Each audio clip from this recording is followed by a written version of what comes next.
Start किया है यहाँ पे city care chemist and druggist centre every Wednesday, sorry third Wednesday of every month. और इस ओपीडी को स्टार्ट करने के 2 या 3 मकसद हैं। एक कि जब भी आप कैंसर ट्रीटमेंट की बात करते हो तो कैंसर ट्रीटमेंट में सबसे ज़रूरी है कि राइट ट्रीटमेंट की एडवाइस। दूसरा है कि भी आपके पास जो आज के टाइम में एडवांस टेक्नोलॉजी है वो आपके पास अवेलेबल नहीं है, उसकी एडवाइस आपको होनी चाहिए और फिर उस ट्रीटमेंट के लिए आपको कहाँ जाना चाहिए वो भी आपको एडवाइस मिलेगी। एक होता है एथिकल ट्रीटमेंट। एथिकल ट्रीटमेंट भी बेस्ट ट्रीटमेंट की भी कैंसर का ट्रीटमेंट। इवन आज भी अगर आप कैंसर के डॉक्टर्स को देखोगे, कोई डॉक्टर कहता है पहले कीमोथेरेपी लेनी चाहिए, कोई कहता है पहले सर्जरी करनी चाहिए, आप कंफ्यूज रहते हैं। सो आप जब एक एथिकल डॉक्टर से मिलते हो कि भी हाँ ये ट्रीटमेंट इस टाइम पे बेस्ट है, तो आपके कैंसर के आउटकम मीन्स ट्रीटमेंट के आउटकम बेस्ट होते हैं। तो इसलिए आपको जो हम हर महीने के थर्ड वेडनेसडे को यहाँ पे आएंगे उस एडवाइस को देने के लिए। एंड अगर आपको कोई एक्सपर्ट ट्रीटमेंट चाहिए जो यहाँ अवेलेबल नहीं है, आपको दिल्ली में आना, उसके लिए आप दिल्ली आ सकते हो। अब दिल्ली में जो एक्सपर्टाइज है वो एक है ना साइट स्पेसिफिक एक्सपर्टाइज है कि भी आप मुंह गले के कैंसर के डॉक्टर आपको अलग मिलेंगे, चेस्ट के अलग मिलेंगे, पेट के अलग, गायनी के अलग, पेल्विक सर्जरी के अलग, यूरोलॉजी जो हम कहते हैं। तो इसमें आपकी एक्सपर्टाइज बढ़ जाती है। एक कैंसर का डॉक्टर है जो हर ट्रीटमेंट को करना चाहता है और एक कैंसर का डॉक्टर है जो स्पेशली एक ही चीज़ करता है। तो हमारे मैक्स ग्रुप में ये डिवीज़न है कि भी आप एक टीम है कैंसर डिपार्टमेंट टीम, जिसमें आप हर ऑर्गन को अलग अलग ट्रीट करते हो, अलग अलग डॉक्टर स्पेशलाइज्ड है। It is a team. तो उसमें क्या होता है कि आपकी एक तो केयर बेटर है, ट्रीटमेंट इवन आपको एक्स्ट्रा केयर चाहिए तो वो भी मिलती है आपको। मान लो कोई पेशेंट ऐसा है जिसको आप कहते हो कि भी फूड पाइप का कैंसर है, फूड पाइप कैंसर में आपको पेट की सर्जरी भी करनी पड़ती है, नेक की भी करनी पड़ती है, चेस्ट की भी करनी पड़ती है। तो एक कंबाइंड एफर्ट हो जाता है। नहीं तो एक अलग छोटे सेंटर में आप कई सारे डॉक्टर्स को बुलाते हो कि भी ये इसका करेगा, ये इसका, तो उसमें कंबाइंड एफर्ट अच्छा नहीं हो पाता। बट एक जब टीम होती है तो टीम उस ट्रीटमेंट को बेटर करती है। तो श्रीनगर में ये ओपीडी शुरू करने का मकसद यही है कि भी आपको बेस्ट ट्रीटमेंट एडवाइस मिले, बेस्ट ट्रीटमेंट मिले, एथिकल ट्रीटमेंट मिले। और इफ़ समबडी कैन अफोर्ड और दिल्ली आना चाहता है बेस्ट टेक्नोलॉजी के लिए तो आ सकते हैं। जैसे हमारी टीम, हम मानते हैं कि one of the most advance team है जो रोबोटिक सर्जरी करती है। रोबोटिक सर्जरी मीन्स एक टेक्निक जिसके द्वारा हम लीस्ट कॉम्प्लिकेटेड सर्जरी करते हैं, जिसमें कॉम्प्लिकेशन रेट बहुत कम है। अभी कश्मीर में रोबोटिक सर्जरी नहीं है, दिल्ली में बहुत ज़्यादा है। रोबोटिक ऐसी टेक्नोलॉजी है कि भी आप जिसमें सर्जन ही ड्राइव करता, रोबोट सर्जरी नहीं करता, उसमें भी हमारी टीम अलग अलग एरिया में डिवाइडेड है। भी कोई हेड नेक की सर्जरी करता, कोई चेस्ट की, कोई पेट की, कोई गायनी की, कोई यूरोलॉजी की। तो technology wise, site specific wise जो team is most advance. Advice मिलेगी, आ सकते हैं, यस मोस्ट वेलकम। उधर नहीं आ सकते तो एटलीस्ट जहाँ यहाँ पे कोई बेस्ट ट्रीटमेंट चाहिए, किस डॉक्टर के पास चाहिए, उस चीज़ की नॉलेज आपको मिल सकती है। तो ये हमारा मेन मकसद है श्रीनगर में ओपीडी स्टार्ट करने का। और हम लोग ने ये साथ में कैंसर और हार्ट दोनों की ओपीडी यहाँ शुरू की है। डेज वही सेम रहेंगे, third Wednesday every month. Centre भी city care and chemist and druggist centre होगा। अब मेरा मकसद ये है कि हार्ट की सर्जरी में बहुत सारी चीज़ें मिसकंसेप्शंस हैं लोगों के मन में कि कब ये तो पहले स्टेंट डलना है या सर्जरी होना है। बहुत माल प्रैक्टिसेस भी हो रहे हैं। बहुत लोग पेरीफेरी से हमारे पास ऐसे आते हैं जिनको सही चीज़ें एडवाइस नहीं होती है, इमरजेंसी क्रिएट करके गलत चीज़ें दे दी जाती हैं। तो एक तो वो एडवाइस हम लोग यहाँ पे दे सकते हैं आपको ऑन साइट।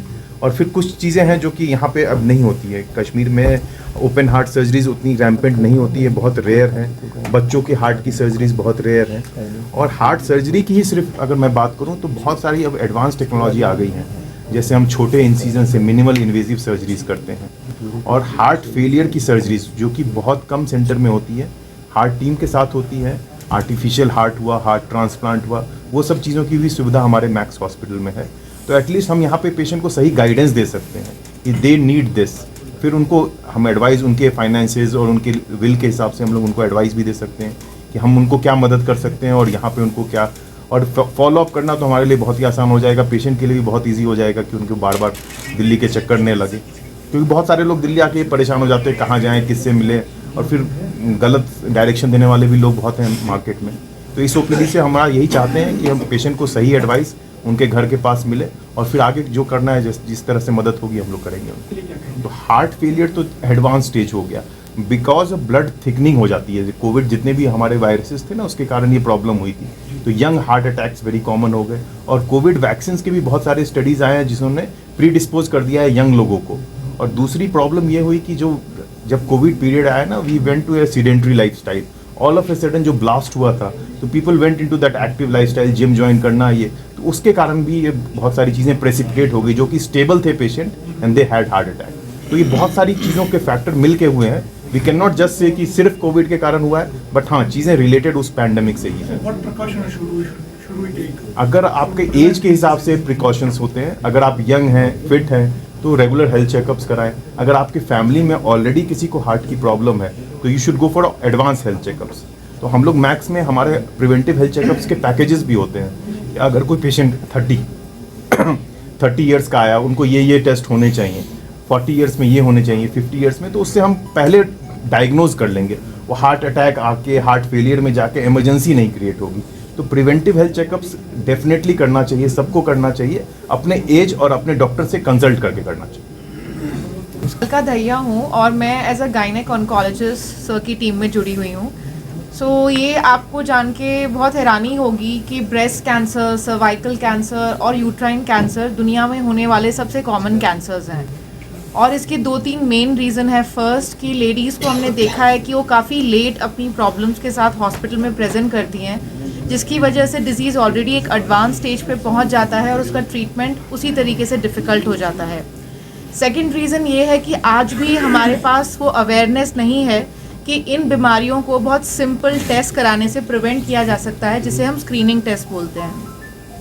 और तीसरा, चेंजिंग लाइफस्टाइल्स, बढ़ती हाइपरटेंशन, डायबिटीज़ और काफ़ी अदर सिस्टमिक इलनेस की वजह से एंडोमेट्रियल कैंसर का रिस्क भी बढ़ता जा रहा है। तो हमारा इस स्पेशलिटी को अलग करने का मेन मकसद यही है कि हम ज़्यादा से ज़्यादा इन प्रॉब्लम्स के बारे में अवेयरनेस अपनी महिलाओं तक पहुंचाए, ताकि वो सही टाइम पे हॉस्पिटल में आएँ, ट्रीटमेंट कराएं। इनफैक्ट जब वो मोस्ट ट्रीटेबल स्टेज में होती है बीमारी, उस टाइम पे ट्रीटमेंट लेके अपनी क्वालिटी और क्वांटिटी ऑफ लाइफ दोनों को सही रखें। और दूसरा ये है, जैसा कि सर ने बताया, कि आज हमारे पास दुनिया की सबसे एडवांस टेक्नोलॉजी है, जिससे हम minimally invasive, Cutlass, scarless, painless, bloodless surgeries का एडवांटेज पेशेंट को दे रहे हैं, जिससे ना सिर्फ उनकी शॉर्ट टर्म आउटकम्स अच्छे होते हैं, बल्कि patient is back to her normal life within 2 to 3 weeks. और वही आई थिंक हम लेडीज़ का मेन कंसर्न रहता है कि वो कब अपनी नॉर्मल रूटीन लाइफ वापस स्टार्ट कर सकते हैं। सो आई होप इस OPD से हम उस चीज़ को फुलफिल कर पाएँ। Thank you so much. Sir, OPD हम every month, every third Wednesday, लोग सही गाइडेंस नहीं ले पाते टाइम पे, तो वो बहुत ज़रूरी है कि लोगों को सही गाइडेंस मिले यहाँ पे। और ट्रीटमेंट उनकी इच्छा भी जहाँ भी कराना चाहे वो कराएं, बट गाइडेंस आइडली सबको ठीक गाइडेंस मिलनी बहुत ज़रूरी है। मैं आपको बता देता हूँ कि नॉर्मली क्या होता है ना, एक तो आयुष्मान स्कीम है जो अभी दिल्ली में नहीं है, वी बिलोंग्स टू दिल्ली, पर एक चीज़ है PM फंड और एक होती है CM फंड। सो PM फंड कैंसर में अलाउड है, और दैट इज़ बेसिकली आपको अपने MP के थ्रू लेटर चाहिए होता है, और गवर्नमेंट आपको 3 lakhs का वो देती है, अप्रूवल देती है, और 3 lakhs आपके पूरे उसमें यूज़ होते हैं ट्रीटमेंट में। तो एक तो ये स्कीम PM फंड स्कीम है। सेकंड है कि मैक्स इसमें आपको कैसे हेल्प कर सकता हो, तो मैं ये कहता हूँ कि मैक्स से ज़्यादा डॉक्टर की रिस्पॉन्सिबिलिटी होती है आपको हेल्प करना। भी मुझे पता है कि ये पेशेंट ट्रीटमेंट कराने मेरे पास आ रहा है और ये पूरा अफोर्ड नहीं कर सकता। हर इंसान ये चाहता है कि उसका ट्रीटमेंट बेस्ट हो, बेस्ट टेक्नोलॉजी से हो, बेस्ट डॉक्टर से हो, पर सारे लोग उतना अफोर्ड नहीं कर सकते।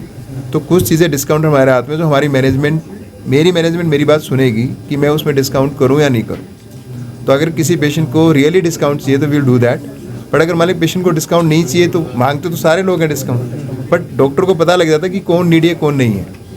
तो मैं ये नहीं कहता भी मैक्स ग्रुप आपको डिस्काउंट देगा, डिस्काउंट आपको डॉक्टर ही देगा, और डॉक्टर को बताना चाहिए जेन्युइन इसको डिस्काउंट चाहिए नहीं चाहिए। पर PM स्कीम सबके लिए है। उस PM स्कीम में ये है कि भाई आपके डॉक्यूमेंटेशन पूरी होनी चाहिए कि आप पुअर फैमिली से बिलोंग करते हो, you can't afford the treatment. उसके लिए पूरी वेरिफिकेशन उस एरिया का लोकल MP करता है, हम सारे कागज़ पूरे करते हैं, MP तक भेजते हैं, MP साइन करता है, फिर पैसा आपका पेशेंट को नहीं मिलता, पैसा हॉस्पिटल में आता है, पर उसको पैसा आने में करीबन 1 से 1.5 महीना लगता है। प्रॉब्लम वहाँ आती है कि 1 से 1.5 महीने में पेशेंट वेट कैसे करें। अब मैं क्या कहता हूँ, कैंसर में आपको मोस्ट ऑफ द टाइम आपको सर्जरी भी चाहिए, कीमो भी चाहिए, रेडिएशन भी चाहिए, तो एटलीस्ट आपको 3 लाख की हेल्प तो मिल रही है। आप अपना ट्रीटमेंट शुरू करो, जब वो 1.5 महीने में पैसा आएगा वो बाकी इलाज में यूज़ होगा। मतलब एक सपोर्ट सिस्टम है। CM फंड भी एक सपोर्ट सिस्टम होता है। कश्मीर का मुझे नहीं पता कि सीएम फंड सपोर्ट सिस्टम क्या है, पर पीएम सपोर्ट सिस्टम है अभी दिल्ली में। और सीएम सपोर्ट सिस्टम जैसे यूपी गवर्नमेंट का है, दे गिव अराउंड 5 lakhs।